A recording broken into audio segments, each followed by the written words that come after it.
ಚನ್ನಪಟ್ಟಣದ ಮಾರುತಿ ಬಡಾವಣೆಯ ವಿದ್ಯುತ್ ಚಿತಾಗಾರ ಚಾಲನೆಗೆ ನಗರಸಭೆಯ ಸಾಮಾನ್ಯ ಸಭೆಯಲ್ಲಿ ನಿರ್ಣಯ ಮಾಡಲಾಯಿತು.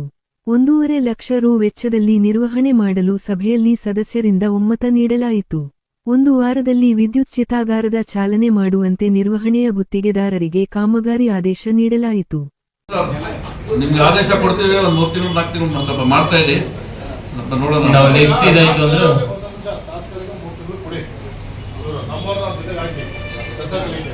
ಆಮೇಲೆ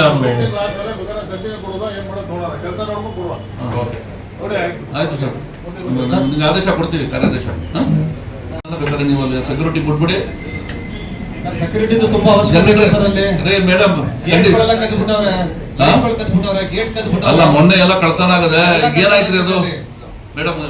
ಎಲೆಕ್ಟ್ರಿಕಲ್ ಇಂಜಿನಿಯರ್ ಒಂದು ಲೈಟ್ ಇಲ್ಲ, ಅಲ್ಲಿ ಬ್ರಾಹ್ಮಣರು ಬಸ್ಟಾಂಡ್ ಕೇಳಿದೀವಿ ಲೈಟ್ ಹಾಕಿ ಅಂತ, ಲೈಟ್ ಹಾಕ್ಲಿಲ್ಲ, ಪ್ಲಗ್ ಪಾಯಿಂಟ್ ಇಲ್ಲ, ಗೇಟ್ಗಳು. ಏನಾಯ್ತು ಕಂಪ್ಲೇಂಟ್?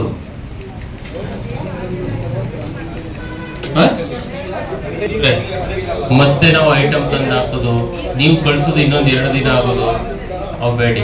2 ದಿನ ಮುಂಚಿತವಾಗಿ ಕಳಿಸಿದ ದಿನನೇ ಐಟಮ್ನ ನಾವು ಹಾಕ್ಸ್ತೀವಿ. ಮತ್ತೆ ಐಟಮ್ ಹಾಕ್ಸೋದು, ಕಳ್ತನ ಆಗೋದು, ಕಂಪ್ಲೇಂಟ್ ಕೊಡೋದು. ನಗರಸಭೆ ಸರಿ ಆಯ್ತು, ನೀವು ಕಳಿಸ್ಕೊಡಿ. ನೀವು ಜನರೇಟರ್ ಸ್ಟಾರ್ಟ್ ಆದ್ಮೇಲೆ ನಾನು ಕಳಿಸ್ಕೊಡ್ತೀನಿ ಅಂತಂದ್ರೆ ಅದು ಆಗೋದಿಲ್ಲ. ಕಳಿಸ್ಕೊಡಿ. ಅವ್ರು ಬಂದ ತಕ್ಷಣ ನಾವು ಒಂದು CCTV ಮತ್ತೆ ಇವರೆಲ್ಲ ಆದ್ಮೇಲೆ ರಿಮೈನಿಂಗ್ ಏನ್ ಬೇಕೋ ಅಷ್ಟನ್ನು ಹಾಕಿ ನಾವು ವ್ಯವಸ್ಥೆ ಮಾಡ್ತೀವಿ.